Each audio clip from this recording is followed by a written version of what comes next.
يعطيكم العافية أحبابي، وأهلا وسهلا فيكم في مطبخ موديز كيتشن. اليوم راح نعمل طريقة خبز بتاخد العقل، طريقة سهلة وبسيطة ومكوناتها مش مكلفة وبسيطة كمان، والطعم الخبز بياخد العقل وبيجنن.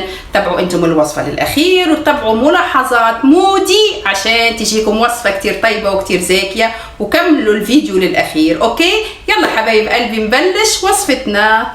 ويلا نبلش. عندي هون سميد ناعم، وعندي طحين وكمية السميد أكتر من الطحين، وعندي لبن، وعندي سكر وملح، وعندي خميرة خبز طبعا، وعندي كمان مجموعة من المنكهات اللي هي شومر وينسون وحبة البركة.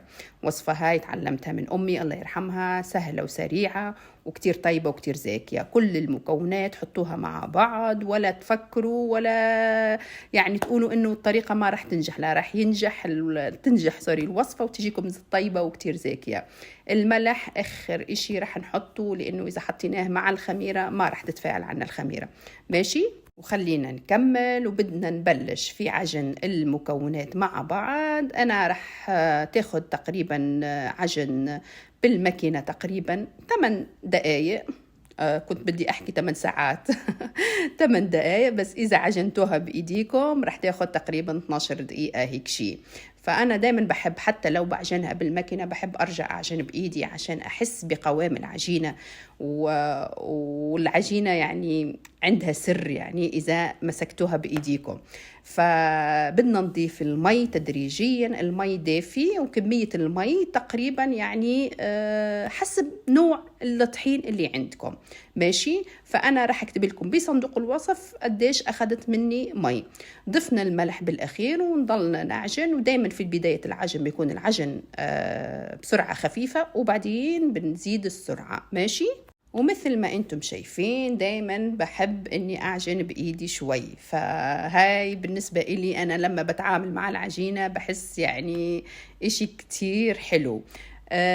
نكمل حبايبي، وانا اسفة بحبش راني اطول عليكم الفيديو كتير، بس بحب اني اشارككم كل التفاصيل.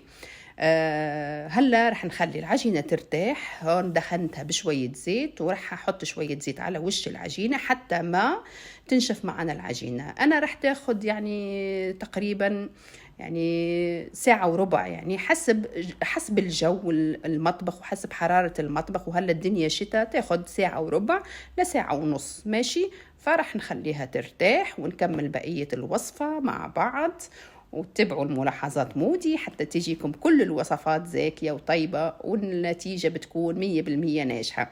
هون أخذت ساعة وربع بالضبط، والعجينة بتجنن وقوامها بياخد العقل. ونطلع مهم جدا الهواء اللي بالعجينة، وما تحاولوا إنكم تعجنوها مرة تانية بعد ما تختمر.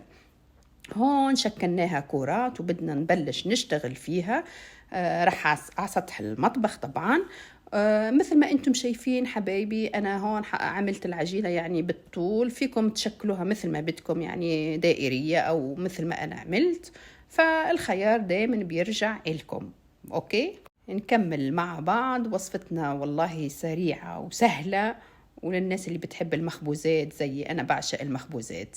حطيت هون عندي مقلة كتير سخنة، وحطيت الخبز. قلت لكم إنه الخبز على الغاز مو بالفرن، وبنعمل هاي ثقاب بالخبز عشان ما ينتفخ معنا الخبز. ما بياخد وقت كتير، وتجيكم الوصفة بتاخد العقل، وقوام الخبز كتير بيشهي وبيجنن. فيكم تعملوه يعني ساندويتشات، فيكم تاكلوه ناشف مثل ما بدكم. ومهم كمان تغطوا الخبز بعد ما يستوي حتى يضل الخبز طري.